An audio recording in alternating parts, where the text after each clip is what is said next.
2000 रुपए का नोट हो और एक हाथ में 2 रुपए का सिक्का हो, और अगर दोनों मेरे हाथ से गिर जाए, मुझे बताइए आवाज कौन करेगा, नोट या सिक्का? ऑफ कोर्स सिक्का।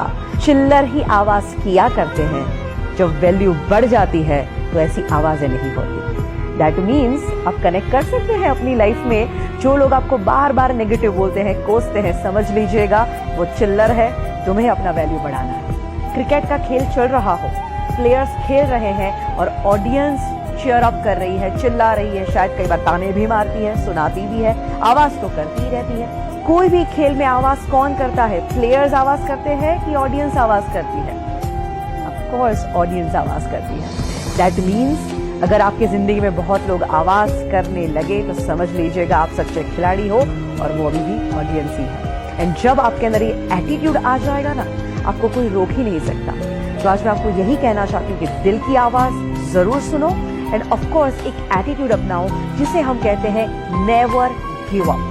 जिंदगी में हार मानो ही नहीं। कितने सारे लोग हैं जिन्होंने इस एटीट्यूड को अपनाया और अपनी लाइफ को चेंज कर दिया। सबसे बड़ा एग्जाम्पल है अब्राहम लिंकन।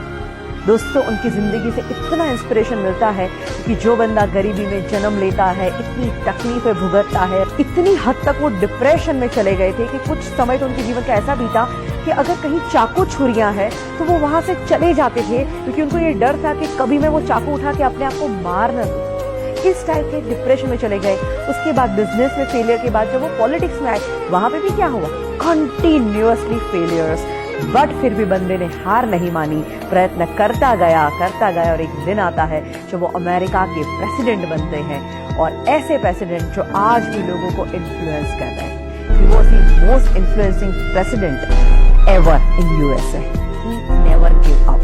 तो आप क्यों गिव अप करते हैं? हमारे ex president doctor APJ Abdul Kalam, उनकी जिंदगी में से भी बहुत कुछ सीखने जैसी बातें हैं।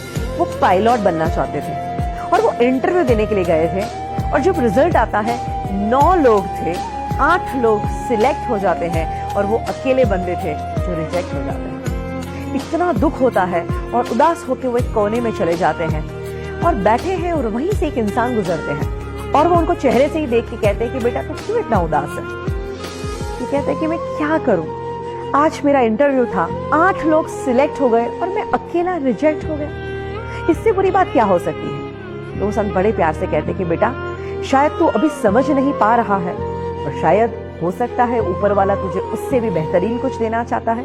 You never give up. ये सलाह उनके मन में बैठ गई और उन्होंने सोचा कि मुझे हार नहीं मानी। उन्हें प्रयत्न करना शुरू कर दिया, और बाकी जो हुआ वो तो इतिहास आप जानते ही हैं। बड़ी घटना घटी जब उन्होंने as a president supersonic plane में ट्रैवल किया, और जब वो लैंड करते हैं वहां पे ढेर सारे पायलट थे जो उनको सैल्यूट कर रहे थे, उनको सलामी दे रहे थे, उनके पद को जो रिस्पेक्ट देते हैं। और सारे पायलट जब उनको सैल्यूट करते हैं तब उन्हें याद आता है कि अगर उस दिन मैं पायलट बन गया होता तो शायद आज का दिन मुझे नहीं मिलता। दैट मीन्स उनके अंदर एटीट्यूड था नेवर गिव अप, और उसी एटीट्यूड ने उनको कहां से कहां पहुंचाया। और सोचिए दोस्तों, अगर यही एटीट्यूड आप भी अपनाएं तो हम लोग कई बार चीज गलत ना हो जाए, मुझसे गलती ना हो जाए, इस डर से भी बहुत कुछ नहीं करते। बट याद रखिए, गलती वही करते हैं जो कुछ करते हैं। तो कुछ करने की हिम्मत रखिए। मेरे पास जब लोग सीखने को आते हैं, हम अपने सेमिनार लेते हैं, वर्कशॉप कंडक्ट करते हैं, और यही एटीट्यूड जब हम लोगों के अंदर जगाते हैं, हमने देखा है इतना ट्रांसफॉर्मेशन आता है। जिंदगी के वो माइनस फेज में चल रहे थे, और जब वो एटीट्यूड जिंदा हो जाता है और आज वो टॉप के शिखरों पे बैठे हुए हैं। Today is hard, tomorrow can be worst, but never give up, because the day after tomorrow will be the sunshine.